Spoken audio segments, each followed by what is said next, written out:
In the Grand Canyon, I was researching if the ancient Egyptians were in the North Rim. There's a mountain there called Mount Isis that the government named Mount Isis. I didn't even know that you weren't allowed to fly through the Grand Canyon. After my flight was about 2 hours. And after my flight, I landed and there was a park ranger that threatened me. I pointed to the parking lot, the North Rim parking lot. I said, there's no signs anywhere that says you can't fly paramotor. I flew for about 2 hours. My main area was Mount Isis. If you zoom into Mount Isis, you can see it kind of has the shape of a temple. Even it looks like it has a doorway with a hieroglyph of a duck on the side of it. Really? You can actually see a door, a square door.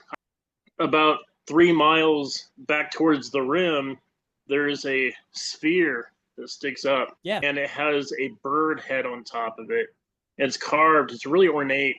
And then it has like the wings fast back, and it looks like someone put charcoal in grooves of the wings to show detail of the wings.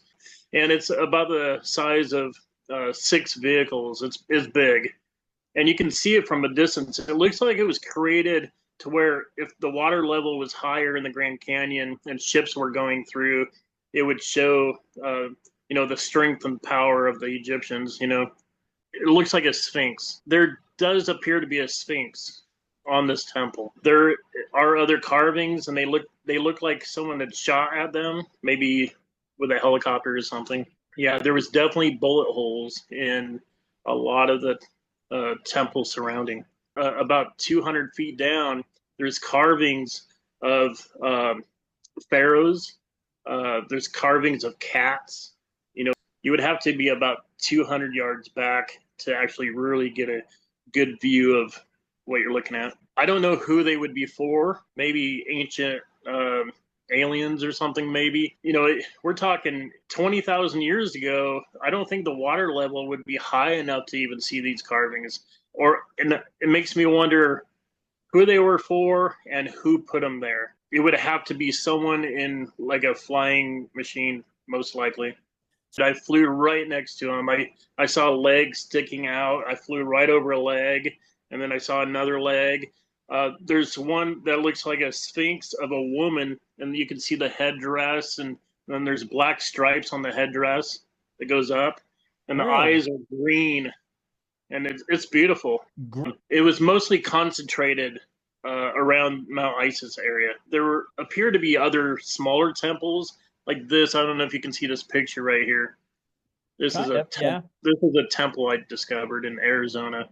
You can see like windows down the side and looks like rails. A lot of things like that in the Grand Canyon. But Mount Isis seemed to be the center point.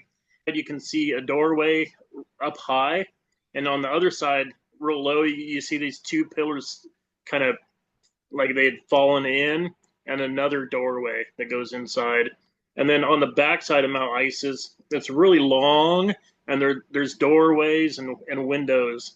But the doorways appear to be about 20 feet tall. Like in Egypt, you'll see statues in the upright sitting position, and they look like pharaohs. They're all along the side of Mount Isis.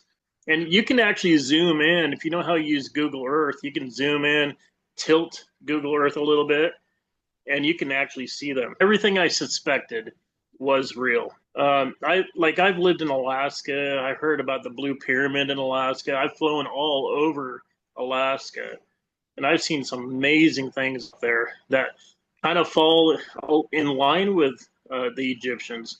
I don't know what ancient civilizations were up there, though, but I found some really neat things up there. But, that made me believe that the Egyptians started in the Grand Canyons. I've seen helmets, swords, carvings. I actually found a Spanish conquistador helmet, a breastplate, and a sword, and I donated it to the Lost Dutchman Museum in Apache Junction. I found a giant skull with a helmet, and sitting up on a rock right next to the doorway.